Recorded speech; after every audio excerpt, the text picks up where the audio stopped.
Namun adalah insan tak berdaya, dusta hatinya tertata.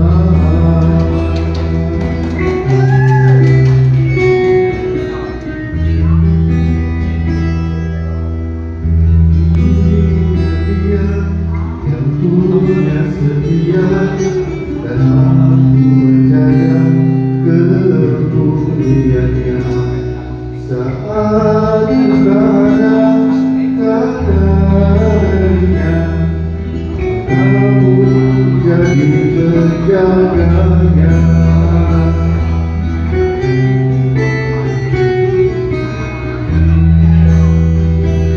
Hatimu tepat melindungiku dari kejahatan syahwatmu. Tuhanku merestuimu, dijadikan engkau istriku, engkaulah bidadari surgaku.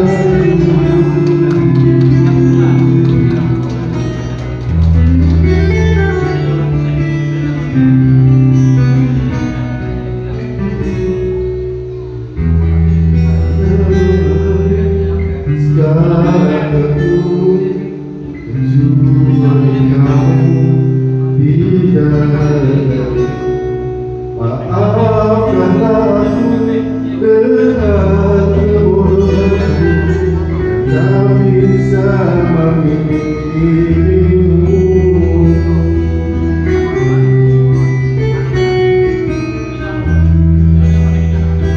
Hatimu tempat berlindungku dari kejahatan syahwatmu. Tuhanku merestuiku, dijadikan engkau syahwatmu.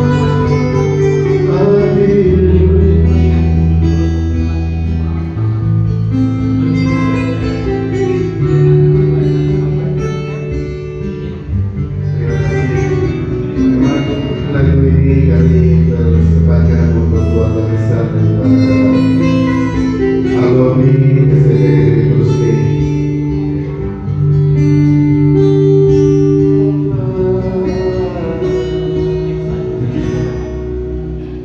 Bidadari surgaku.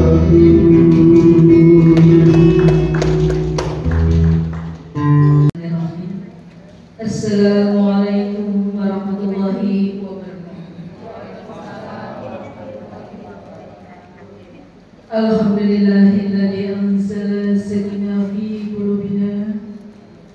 Segala puji bagi Allah yang telah memberikan dan mengizinkan kita semua berkumpul dalam majelis yang penuh cahaya dan keberkahan ini, dalam rangka memperingati Maulid Nabi Muhammad Sallallahu Alaihi Wasallam. Salawat dan salam semoga senantiasa tercurah kepada sosok mulia, pemimpin umat, pembawa risalah, junjungan kita Nabi Muhammad Sallallahu Alaihi Wasallam. Karena cintanya kepada Allah, beliau menahan derita, menanggung celah, bahkan meneteskan air mata, hanya agar kita semua mendapatkan hidayah dan selamat dunia akhirat. Amin ya Rabbal. Hadirin yang dirahmati Allah Subhanahu wa taala, hari ini kita duduk bersama bukan sekedar untuk duduk kemudian mengenang kelahiran Nabi, tapi juga menelusuri jejak cinta Rasul dan air mata perjuangan beliau.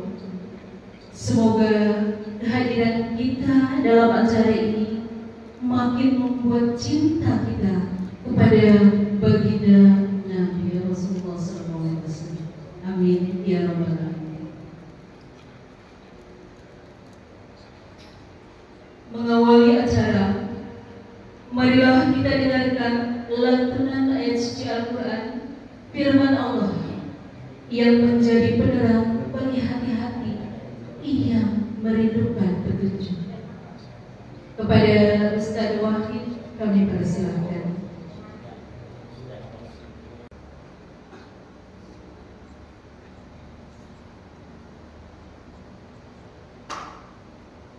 أعوذ بالله من الشيطان الرجيم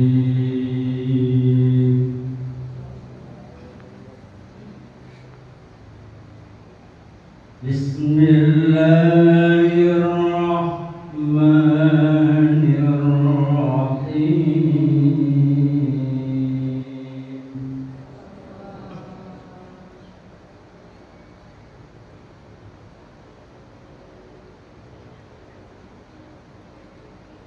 لقد كان لكم في رسول الله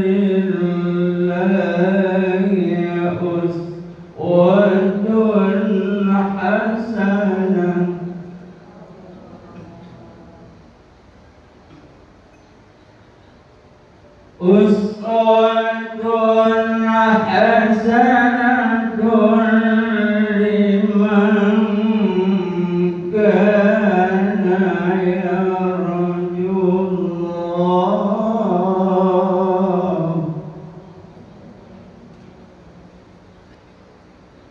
لمن كان يرجو الله واليوم الآخر ذكر الله كثيرا.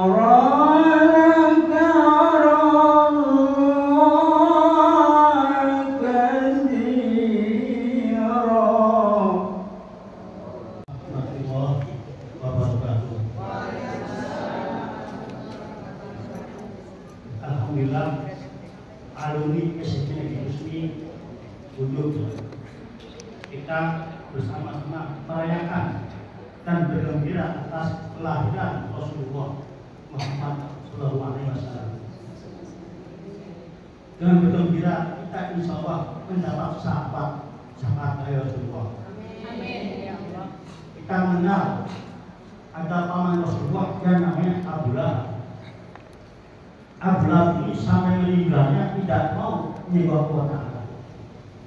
Tapi pada saat mendengar bahwa dia punya lahir ponakannya yang bernama Muhammad, dia saking gembiranya. Kenapa gembira? Karena waktu itu dia belum tahu bahwa Rasulullah Muhammad itu nanti akan jadi nabi. Saking gembiranya, dia bebaskan budaknya yang bernama Suwaibah. Pas hari Senin, pas hari kelahiran Rasulullah. Dan akibat ini, setiap hari Senin, Abu Lahab dibebaskan dari siksa kuburnya. Ini berdasarkan hadis, berdasarkan mimpinya Ibnu Abbas, salah seorang sahabat Rasulullah yang mimpi bahwa Abu Lahab setiap hari Senin itu dibebaskan dari azab neraka gara-gara gembira dengan kelahiran Rasulullah. Waktu saya sekolah dulu SMA, ada kawan saya ke atas, dia nggak suka dengan sahabat, sampai sekarang nggak suka dia. Rupanya karena alirannya beda dengan saya. Sampai sekarang dia aktif di pesantren Kali Tanjung As-Sunnah. Itu kan beda dengan kebanyakan kita semua, berbeda dengan yang NU atau Muhammadiyah, berbeda sangat sekali. Sampai sekarang dia aktif itu. Menurutnya marhaban itu bid'ah. Karena dulu Rasulullah sahabat Nabi tidak pernah melaksanakannya. Kok kita mau melaksanakannya? Karena musbahat hadisnya malah marhaban itu hadisnya adalah hadis Abdul Habib orang kafir, bukan hadis Rasulullah atau hadisnya bukan amalannya sahabat, tapi amalannya orang kafir. Tapi orang Rasulullah. Tapi yang kita suka berhabanannya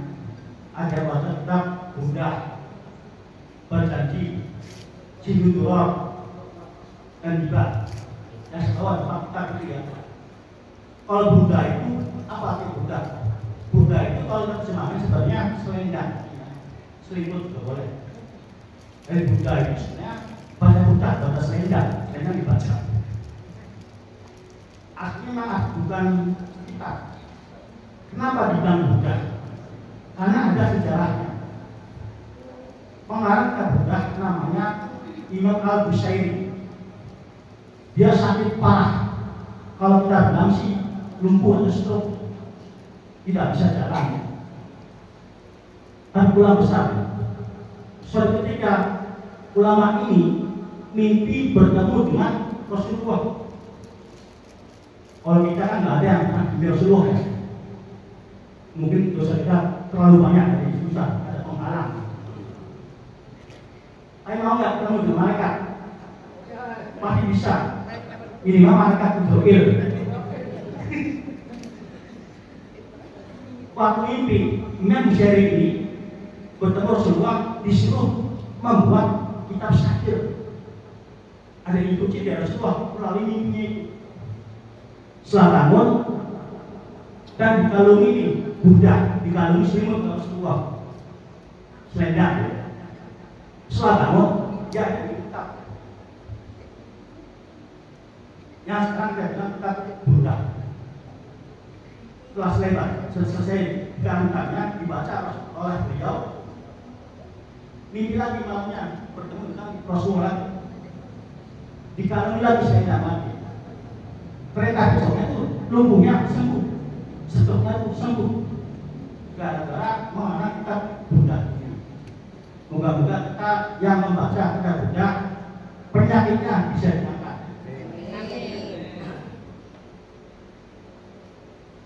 Demikian sambung dari saya.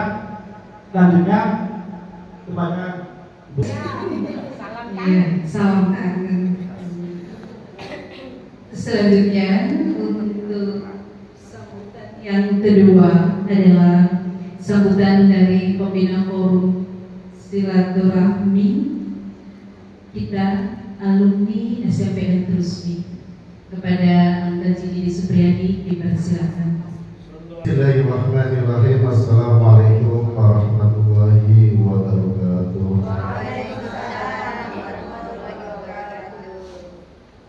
Alhamdulillahi rabbil alamin.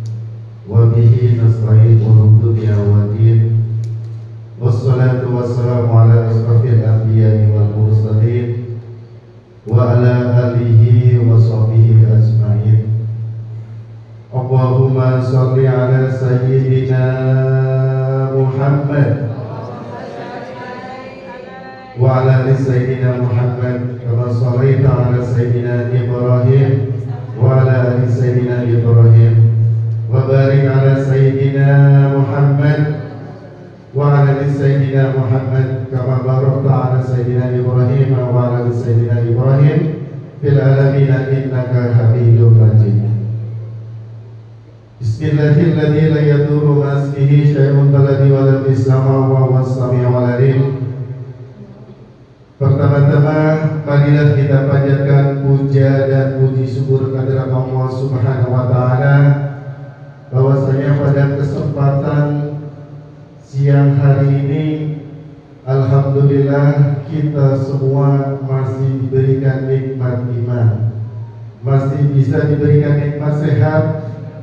Tentunya masih diberikan peluangan waktu untuk bisa berkumpul, untuk bisa bermuajahah, dan sekaligus pada siang hari ini khususnya adalah keluarga besar daripada alumni SMP Trusmi ini mengadakan ataupun memperingati lahirnya Nabi kita Muhammad SAW. Salawat dan salam tetap kami curahkan kepada junjungan baginda kita Muhammad SAW beserta keluarga, para sahabatnya yang senantiasa kita semua yang berkumpul di tempat ini mudah-mudahan insya Allah akan mendapatkan syafaat dari Nabi kita Muhammad SAW. Yakin ibu-ibu, bapak-bapak, kita akan mendapatkan syafaat? Insya Allah. Karena kenapa kita mempunyai keyakinan dan bahwa kita akan mendapatkan syafaat? Apapun dalam pertemuan, apapun dalam perkumpulan yang sepatem ini termasuk salah satu adalah bagian daripada majlis. Di mana ketika kita pertemuan dalam sebuah majlis, itulah Allah Subhanahu wa Ta'ala menurunkan segala rahmatnya kepada kita semua. Kita sebagai umat manusia yang sangat fakir di hadapan Allah Subhanahu wa Ta'ala. Dan tentunya siang hari ini kenapa kita di tengah-tengah majlis, dan saya anggap bahwa tempat ini adalah tempat yang majlis yang mulia. Bagi semua yang saat ini masih punya hutang, insya Allah Allah akan berikan rezekinya yang luas untuk membayar hutang-hutangnya. Mudah-mudahan diberikan pasangan jodohnya sehingga menjadi jodoh keluarga yang sakinah mawaddah warahmah. Amin ya rabbal.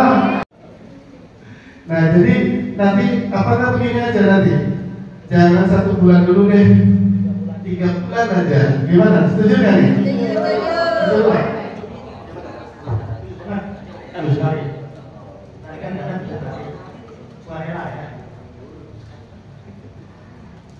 Jadi 3 bulan sekali, ibu-ibu, bapak-bapak juga mohon izinnya.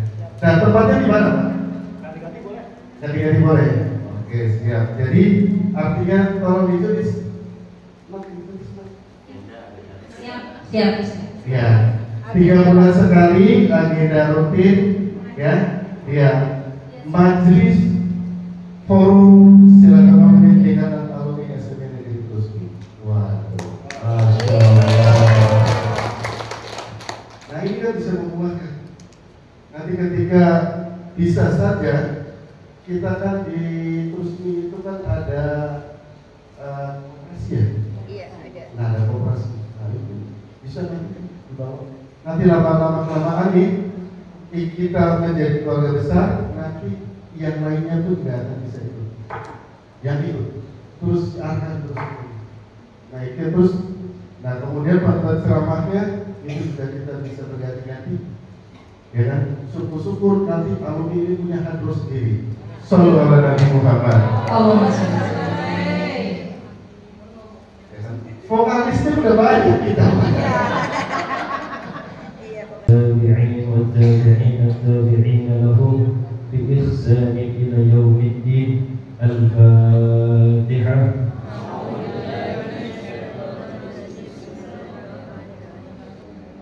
ثم إلى حضرة روح سيدنا وحبيبنا وبركاتنا صاحب مولد البرزنجي سيد البرصاني البرزنجي قدس الله سره. الفاتحة. أعوذ بالله من الشيطان الرجيم. بسم الله الرحمن الرحيم. الحمد لله. Sorry.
Pembacaan berjanji sudah kita laksanakan.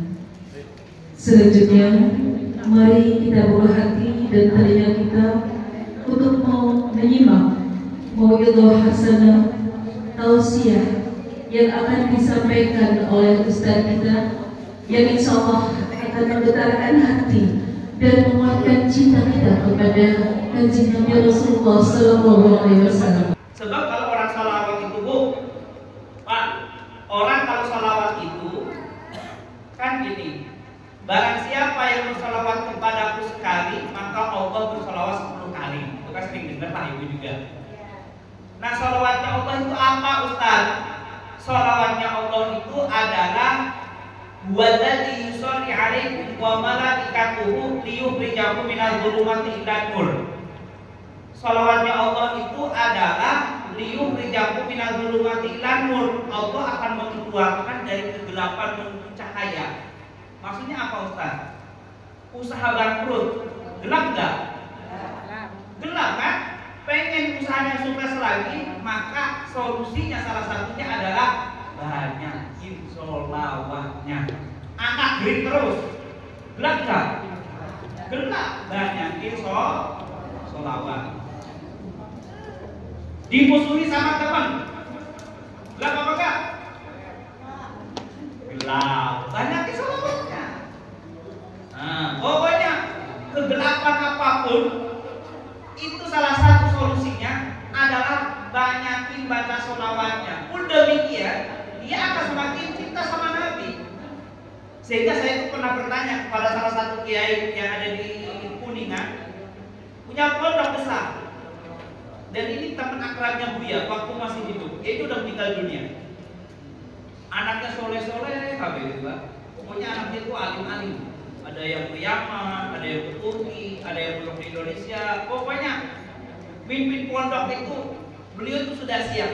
Ketika meninggal dunia, putra-putranya kumpul, putrinya kumpul. Saya sebelum meninggal dunia itu datang ke beliau. Kiai, Pak Kiai kok anaknya soleh-soleh, gitu kan? Apa sih rahasianya Pak Kiai? Amalannya apa sih, gitu kan? Beliau gak mau menjawab. Pak Kiai tolong Pak Kiai kasih tahu. Akhirnya Kiai ngomong gini. Gak punya banyak amalan Ustaz, gitu kan? Ustaz gak punya amalan, pasti pakai punya, gitu kan? Akhirnya kata Kiai ngomong gini, saya hanya satu amalannya, apa pakai sholawat? Sholawat apa pakai? Sholawat Jibril, katanya. Apa sholawat Jibril? Kata saya. Sholawat ala Muhammad Ustaz. Saya tanya, berapa kali pakai sehari semalam? Gak banyak Ustaz, cuma 10.000 katanya. Kok waktunya apa sih?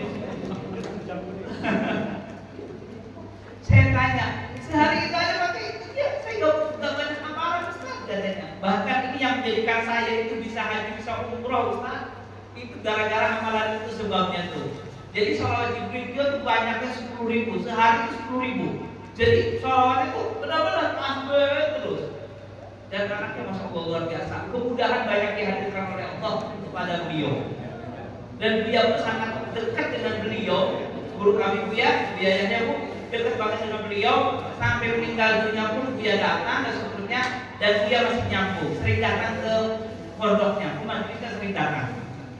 Itu salah satu kunci gitu kan, agar kita itu dimudahkan urusannya gitu kan. Sehingga kalau datang di Kiai biasanya, Ustaz amalan apa sih biar cepat sukses? Ya sholawat aja sudah gitu kan. Terus sebanyak-banyak amalannya, sholawatan aja yang banyak gitu kan. Nah seperti itu, mengingat gitu kan. Iya, dan itu amalannya ulah meriah tuh, nggak harus head juga boleh kok Bu, boleh nggak? Boleh, nanti mau tidur. Boleh nggak? Boleh. Daripada ketiduran scroll TikTok, lebih baik ketiduran sholawatan kan? Gak usah mana? Daripada ketiduran scroll Facebook, scroll YouTube, scroll Shopee, apalagi scroll medsos, lebih baik ketiduran sholawatan. Kalau dulu ketiduran nonton TV, kalau sekarang ketiduran scroll dan di HP, scroll kan Bu?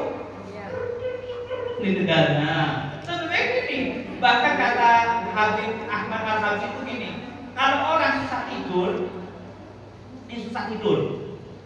paling enak itu megang tasbih sholawatan pas tidur. Kenapa? Setannya nggak seneng sih. Jadi kalau itu setannya nggak senang, ya sudah pasti tidur dia, gitu kan. Jadi kata ulama salah satu Habib Ahmad Al-Habib itu ngomong gitu, susah tidur sudah, ambil tasbih sholawatan. Bebas, yang panjang yang pendek gitu kan. Sholawat Ibil Qulub, sholawat apa bebas gitu kan. Bahkan kemarin itu saya ngomong orang lagi sakit di kasur terus gak bisa kemana-mana. Udah kata saya, Pak, Bapak jangan macam-macam. Udah amalnya sholawatannya yang banyak. Saya gak bisa, saya juga gak bisa bantu macam-macam. Tapi saya hanya bisa bantu doa, hanya yang ngamalin atau Ustaz ada perubahan gitu kan. Operasi anaknya lancar Ustaz gitu kan. Jadi dia itu WA terus. Karena dia orang dari Jawa Timur tiba ke Cirebon itu, dia tinggal di perumahan Pilang, dia hampir gak punya saudara di kiri kanannya gitu kan. Dan dia hanya gabung dengan majelis Al-Bahjah, kemudian tiba-tiba sakit, tiba-tiba keluarnya itu inbox saya di Facebook. Nomornya saya masih simpan, tapi kan HP-nya saya itu nomornya ganti, akhirnya kan yang terjadi putus komunikasi. Akhirnya saya kasih nomornya lagi, kemudian saya komunikasi, udah banyak sholawatnya aja Ustaz. Kata saya banyak sholawatnya aja. Oh siap Ustaz, makasih Ustaz. Mohon maaf Ustaz, Pak saya nggak bisa macam-macam gitu kan. Alhamdulillah. Jadi ibu-ibu, bapak-bapak nih, kalau ada kesusahan itu paling enak itu langkah batinnya adalah sholawatan. Pun demikian di atas makin kita sama Nabi kok.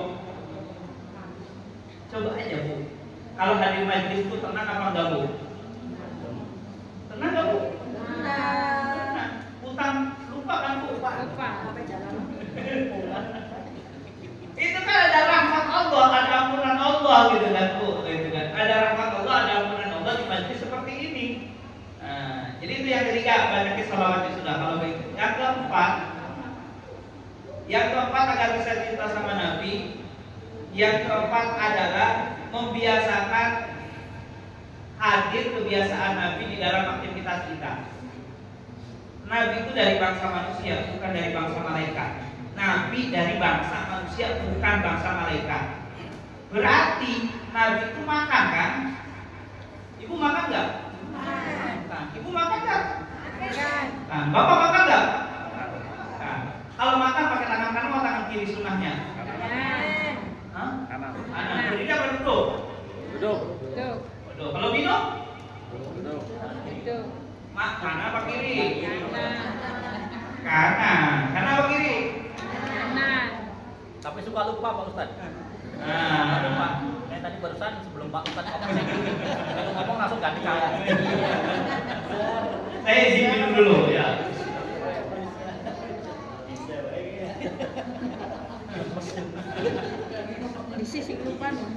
Saya jadi berjalan apa-apa.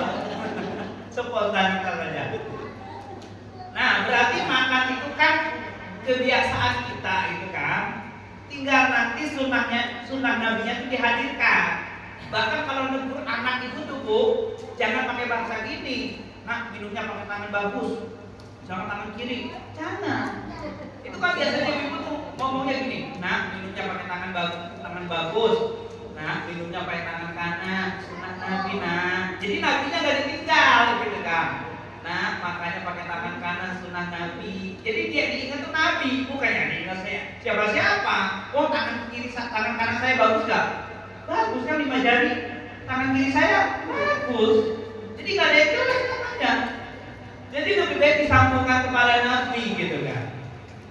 Masuk kamar mandi, sunnahnya pakai kaki kiri, keluar kamar mandi. Tadi ke kamar mandi, kaki kiri, kaki kanan, C gak ingat.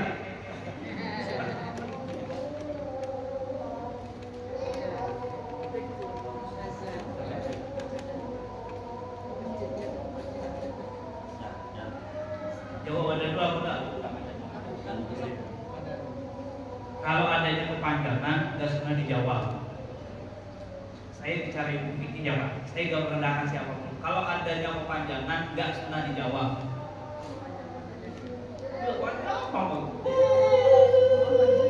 Gak sudah dijawab, langsung aja aktivitasnya. Saya bicara hukum.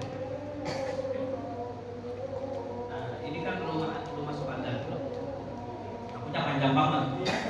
Baik. Yang kelima itu gitu ya Bu. Kalau gak ingat gimana Ustaz? Kalau gak ingat tuh Bu, sunnah Nabi nih kalau gak ingat balik lagi aja sudah Bu. Enggak pakai modal gitu kan? Bukan modal. Nah, balik lagi gitu kan. Masuk masjid kaki kanan, keluar masjid kaki kiri. Pakai sandal yang kaki kanan.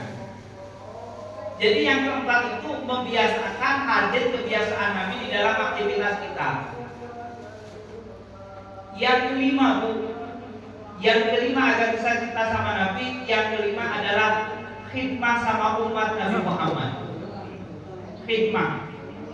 Ibu kalau baik sama suami ibu umat Nabi Muhammad bukan? Ya umat Nabi Muhammad. Suami ibu umat Nabi Muhammad bukan? Berarti saya khidmat sama suami agar saya semakin cinta sama Nabi. Bapak cari nafkah buat istri kan? Istri bapak umat Nabi Muhammad kan? Ya umat Nabi Muhammad. Berarti saya khidmat sama umat Nabi Muhammad. Jadi yang kelima itu apa? Khidmat sama umat Nabi. Dan memang benar Bu, harus kita menghadirkan khidmat kepada umat Nabi karena Nabi sudah wafat, tapi Nabi menyisakan yang namanya umat. Dan umat ini harus kita pahami banyak gitu.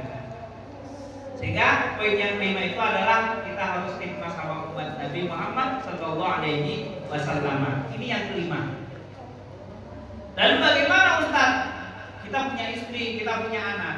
Nah, setelah kita memahami ini semua Bu, lalu kita bawa ke rumah kita. Rumah kita harus rumah yang di situ ada keindahan.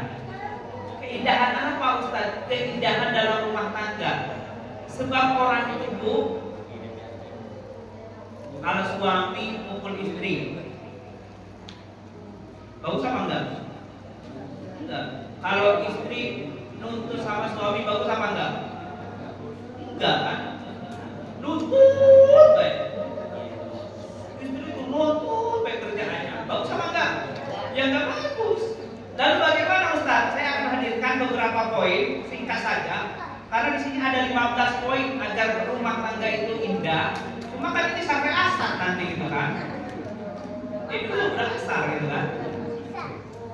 Nanti kalau ketemu lagi nanti ingin ketemu saya nanti tagih aja. Kalau ketemu saya Ustaz, terusannya mana? Gitu kan. Itu ada 15 katanya. Saya akan hadirkan bagaimana membangun keindahan dalam rumah tangga. Karena gini Bu, kenapa orang itu pada berantem di luar gitu kan? Biasanya sebabnya itu apa? Dia kalau bahasa kampusnya itu niru gitu kan, menciplak gitu kan. Nah, dia tuh gara-gara lihat orang tuanya kalau punya masalah pukul perempuan, di saat keluar ketemu perempuan dipukul itu perempuan. Kenapa? Niru bapaknya gitu kan. Kalau ketemu ini marah-marah gitu kan. Maka akan kami hadirkan bagaimana menghadirkan rumah tangga indah. Karena kemarin saya nanya, ini kan pengantinnya pengantin lama, pengantin tua.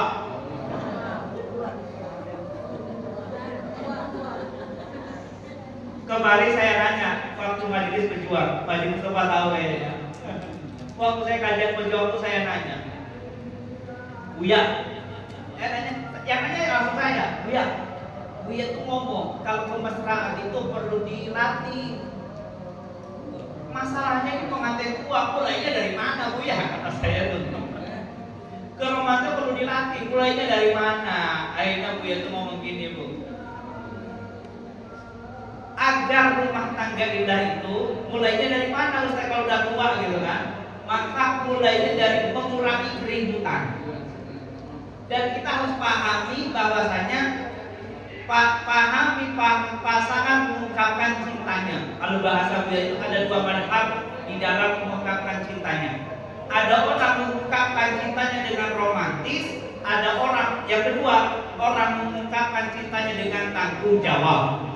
Ibu, bisa aja suami ibu tuh nggak romantis, nggak pintar bikin puisi. Bulan di siang hari, bulan di malam hari, maka di siang hari gitu kan. Bang, abang bikin puisi mau bulan di siang hari, bulan di malam hari bang, gitu kan? Pakai dan juga, kita kan beli nanti. Ini ada apa kok bikin puisi gitu kan?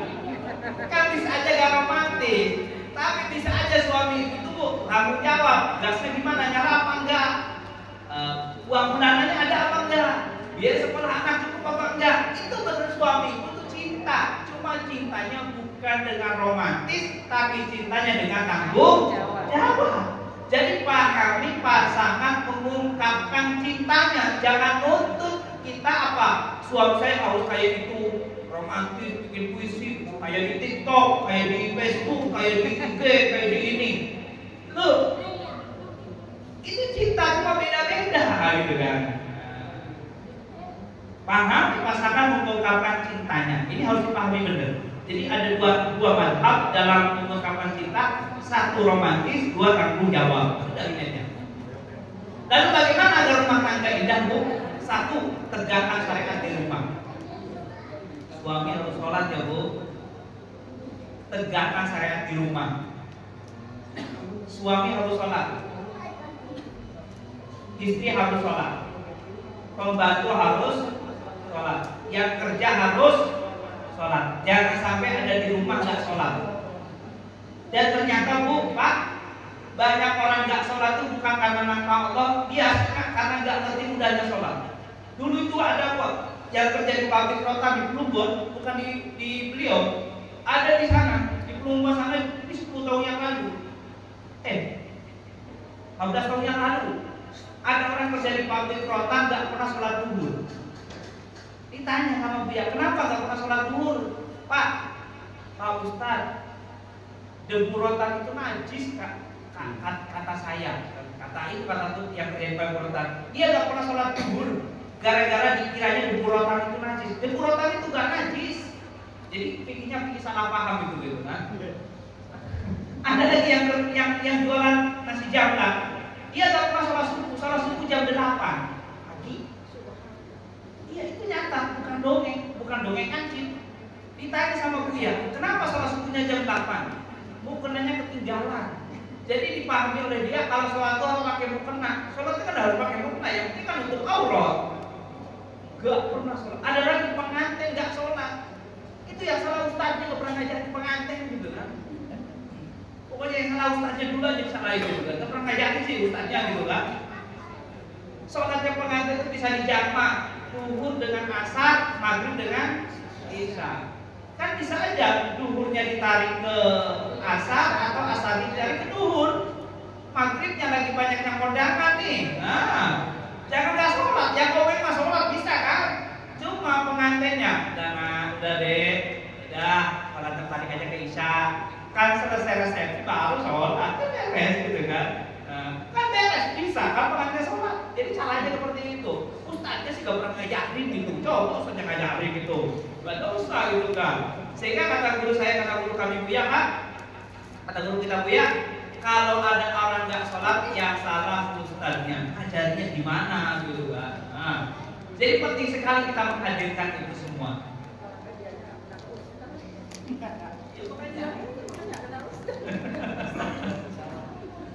Sebab ini Bu, kalau di rumah sholat itu rahmat Allah itu turun. Tapi kalau di rumah ada orang yang sholat, rahmat Allah dicabut sehingga tidak menemukan ketenangan meskipun fasilitas dunianya banyak. Saya itu pernah Bu datang ke rumah orang kaya di kota Cirebon, mobilnya banyak, perumahan mewah. Saya itu hadir ke situ untuk ngajarin dia ngaji. Saya ajak ngobrol 1 jaman. Sholat nggak mudah, kan nggak pernah sholat.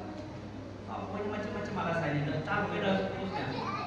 Akhirnya saya teliti ternyata benar. Wah, gak tenang-tenang dalam rumah tangga itu. Ada aja ributan yang dihadirkan. Apa enak sih Bu?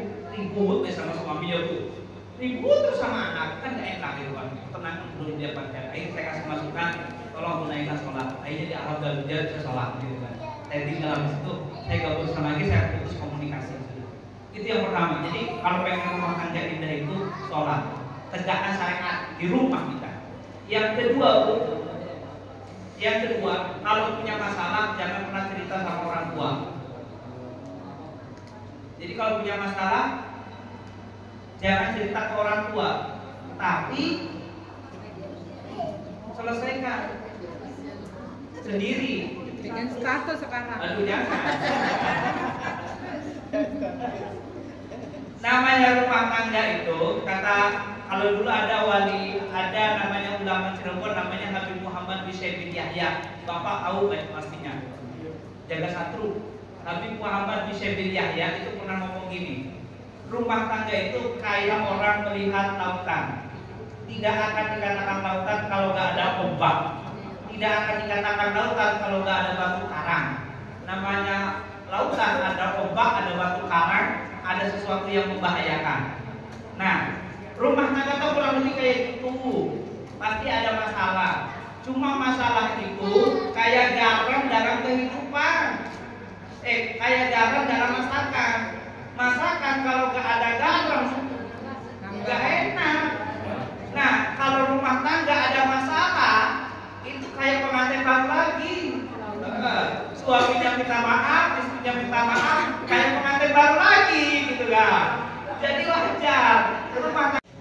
Nabi itu, semua nabi itu punya doa. Semua nabi itu punya doa yang mana doanya pasti dikabul. Semua nabi itu punya doa. Nabi Isa punya doa, Nabi Musa punya doa, Nabi Ibrahim punya doa. Semua nabi itu punya doa pasti dikabul doanya. Tapi doanya nabi-nabi yang lain, pengkabulan doanya di dunia, tapi khusus Nabi Muhammad pengkabulan doanya nanti di akhirat. Salah satu doa yang Nabi hadirkan buat umat itu, Nabi itu pengen menghadirkan bahwasanya doanya itu pengen umatnya itu masuk surga semua. Permasalahannya Ustaz, bagaimana kita agar menjadi ahli surga gitu kan? Maka kata Nabi kullu yasaru 50 qom. Seseorang itu akan dimudahkan untuk apa yang diciptakan. Jika dia ahli surga akan dimudahkan jalannya ke surga. Jika dia ahli neraka akan dimudahkan jalannya ke neraka. Bagaimana Ustaz paspornya agar kita bisa bersama Nabi dapat syafaat Nabi? Sebab syafaat itu kan pertolongan. Pertolongan itu ada dua. Ada syafaat yang bisa dirasakan oleh semuanya nanti di padang mahsyar. Tapi ada syafaat yang khusus buat orang-orang yang dikenali oleh Nabi. Bagaimana kuncinya Ustaz? Kata Nabi Muhammad, al-mar'u atau kama qala al-mar'u syarru ma'aman ahab. Seseorang itu akan dikumpulkan bersama orang yang dicintainya. Maka agar kita dapat syafaat Nabi, salah satu caranya adalah, kuncinya adalah, maksudnya adalah kita itu menjadi pencinta Nabi dengan cinta yang sesungguhnya. Nah, cinta itu kan adanya di hati. Saya tidak tahu cintanya seseorang. Kami tidak bisa memaksa hatinya seseorang. Cuma yang kami lakukan dari satu tempat ke tempat lain itu dalam irama apa? Membuat orang agar semakin cinta sama Nabi. Jadi seseorang itu akan dikumpulkan bersama orang yang dicintainya.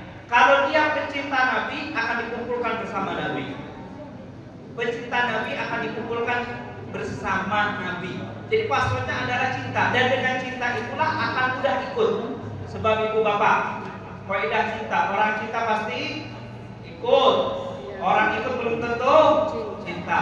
Ibu yang punya perusahaan, bapak yang punya perusahaan, punya karyawan, ikut gak dengan atasan? Ikut arahan atasannya enggak? Ikut. Masuk jam 8, pulang jam 4. Masuk jam 1 siang, pulang jam 2, jam 8 malam. Oh, ini ikut arahan terus. Tapi kalau dicintanya, cinta enggak? Boro-boro katanya sama atasannya. Kenapa? Kalau saya enggak patuh sama atasan saya takut enggak digaji sama atasan saya. Tapi orang yang cinta, jawab Masya Allah Bu, niru potong rambut kayak artis, balik kerudung kayak artis, apalagi makannya kayak artis, batik sendoknya kayak artis, gitu kan. Waduh, niru semua, gitu kan. Mau tidak mau akan menggerakkan anggota tubuhnya untuk yang dicintainya. Maka momen ini harus kita hadirkan agar kita itu semakin cinta sama Nabi. Dengan cinta itulah dia akan menjadi orang yang Allah akan menjadi tangannya, Allah akan menjadi mulutnya. Maksudnya apa? Anggota tubuhnya dijaga dari melakukan kemaksiatan kalau dia dicintai sama Allah. Itu saja, wallahu a'lam bishawab. Cukup? Bagaimana sih kita bisa istiqomah tadi yang bersolawat sampai 10.000? Kadang-kadang apakah harus 10.000? Misalnya cukup 100, cukup berapa? Nah, ini saya pengen mengomentari supaya apa? Ini hal yang cukup menjadi polemik. Jadi kita sharing misalnya, kita juga pernah di salah satu majelis bahwa dengan turunnya atau dengan dilahirkannya Kanjeng Nabi Muhammad ini untuk menyempurnakan risalah-risalah sebelumnya. Ada kitab Taurat, ada Zabur, ada Injil dan Al-Quran turun itu untuk mengatur segala sendi kehidupan termasuk menikah. Dengan Al-Quran ini di situ diterangkan mungkin seperti ini ya, Rasulullah SAW, tapi cukup satu. Nah, kesimpulan simpelnya di situ kenapa? Sebenarnya satu saja itu sudah menjadi tuntunan dalam Islam. Kalau mau nambah namanya adil. Tapi kembali lagi bahwa akhirnya adalah harus satu. Ya, saya juga mudah-mudahan aman. Nah itu pertanyaan saya saja. Itu kenapa harus misalkan kalau kita konsisten bagaimana? Misalkan tadinya 10.000 nih tiba-tiba jadi turun. Nah ini kan saya pengganggu pikiran. Baik, terkait masalah sholawat, jadi gini, kalau kita pengen istiqomah, itu yang paling terpenting adalah mulai dari yang sedikit dulu. Jadi kita harus mengukur kemampuan kita dulu. Contoh, orang kalau pengen bangun malam, dengan keutamaan bangun malam, jangan langsung bangun malam jam 2 pagi. Nanti besok gak masuk kantor, besok gak kerja, alasannya bangun malam. Tapi kalau pengen bangun malam, nyiasatinya itu dengan 15 menit sebelum subuh. Tapi jangan banyak-banyak, 2 rakaat habis itu tidur lagi, gitu kan. Jadi nyiasatinya perlahan demi perlahan, gitu kan. Perlahan demi perlahan, setelah seminggu bisa istiqomah, baru nambah, ditambahin witir 1 rakaat. Istiqomah, tambahin lagi ini.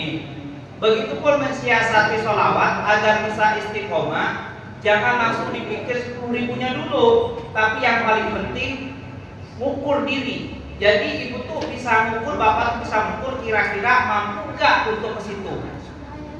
Kalau mampu untuk 100, ya udah 100 dulu tapi istiqomah. Nah, besok setelah sebulan baru 200, setelah 3 bulan baru 300.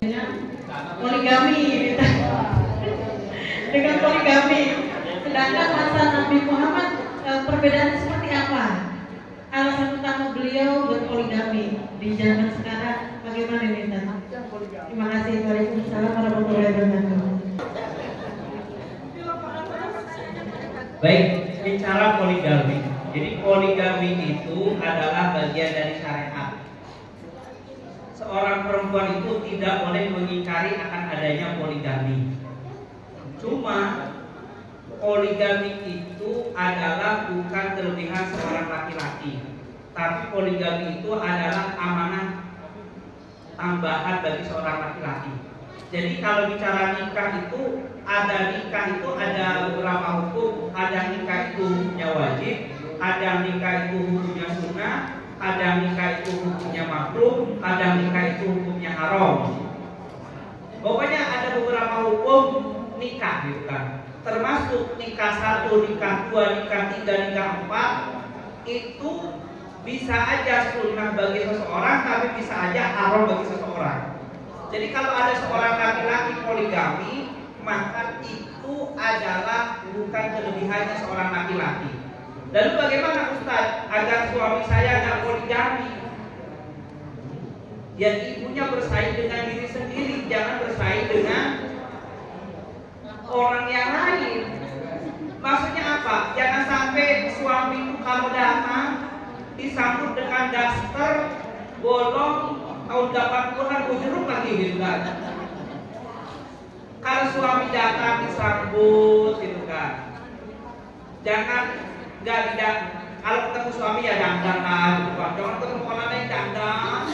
Gitu sama suami dandan. Jadi saingannya itu dengan diri sendiri tidak dibandingkan dulu agar suaminya tidak poligami. Tapi pun demikian itu jangan ngomong-ngomong dikit lagi. Bang, awas bang poligami. Awas bang poligami. Awas bang poligami. Nanti suaminya poligami beneran kalau kayak gitu tuh. Gak usah diungkit-ungkit tentang poligami. Sebab Nabi Muhammad SAW itu monogami, baru setelah itu poligami.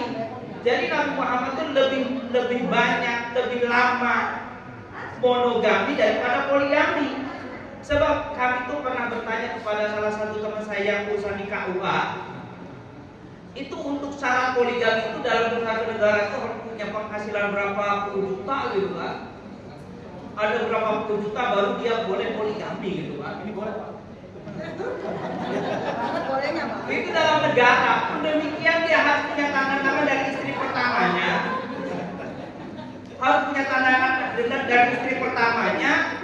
Sebab Bu, jangan mau nikah anak ibu atau ibu Jangan mau nikah agama tanpa adanya hitam di atas putih. Jangan mau, kenapa? Takut terjadi kedoliman. Sebab ada orang itu nikah agama, ujung-ujungnya terjadi kedoliman, negara gak bisa turun. Kenapa? Gak ada kesannya di kawasannya gitu kan. Akhirnya kan negara gak hadir gitu kan. Memang nikah bukan untuk terjadi percekcokan. Cuma kalau terjadi percekcokan, kalau ada solusi gitu kan. Nah, ini gak boleh terjadi seperti itu.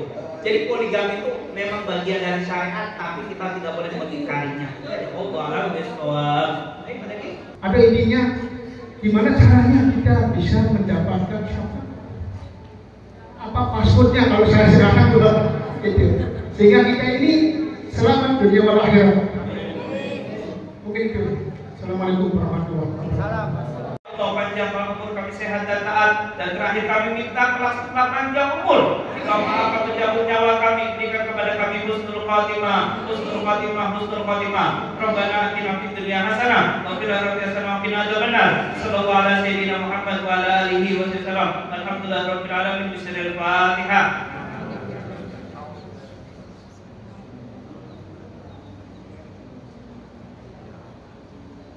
Ini saja yang kami sampaikan. Mohon maaf dan selalu. Assalamualaikum warahmatullahi wabarakatuh. Alhamdulillah, terima kasih kepada Pak Ustadz Muhammad Rashad yang sudah memberikan tausiahnya. Hadirin yang kami cintai karena Allah, sebelum kita berpisah, mudah-mudahan apa yang sudah disampaikan oleh Pak Ustadz kita menjadikan suri tauladan, menjadikan kita meneladani perilaku Rasulullah dalam kehidupan sehari-hari. Akhir kata kami selaku pembawa acara mengucapkan banyak terima kasih atas kehadiran teman-teman semuanya. Mudah-mudahan di majelis yang mulia ini kita semuanya mendapatkan syafaat dari Nabi Muhammad SAW, sehingga mudah-mudahan kita bersama beliau menuju ke surga Allah. Amin, amin ya rabbal alamin. Akhir kata kami ucapkan wabillahi taufiq wal hidayah. Wassalamualaikum warahmatullahi wabarakatuh.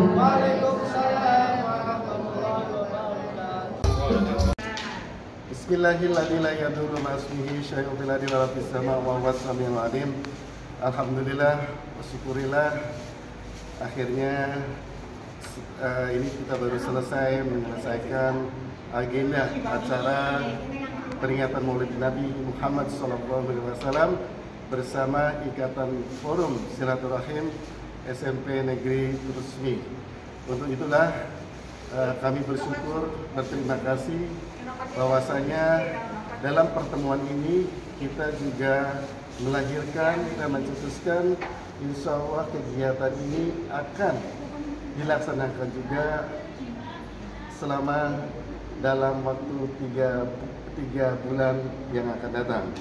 Dalam waktu itulah, dalam forum ini kita akan menjadikan sebuah ikatan dengan wadah majelis silaturahim Ikatan Alumni SMP Negeri Trusmi. Untuk itulah kami menyambut bergembira dan mengajak kepada rekan-rekan semuanya untuk hadir nanti di 3 bulan yang akan datang. Terima kasih. Wabillahi taufiq wal hidayah. Wassalamualaikum warahmatullahi wabarakatuh. Assalamualaikum warahmatullahi wabarakatuh.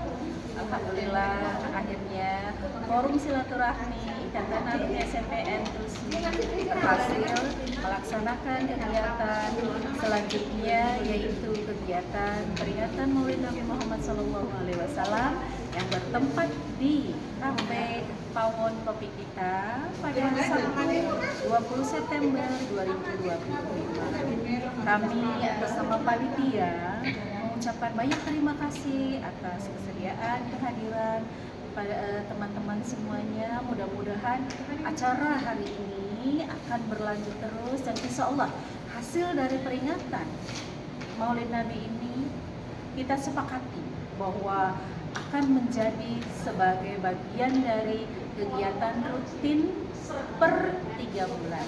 Insya Allah kegiatan ini akan berlanjut terus. Mudah-mudahan Allah memberkati, Allah meridhoi sehingga acara ini akan dapat berjalan dan berlangsung dengan baik. Terima kasih. Wabillahi taufiq wal hidayah. Wassalamualaikum warahmatullahi wabarakatuh.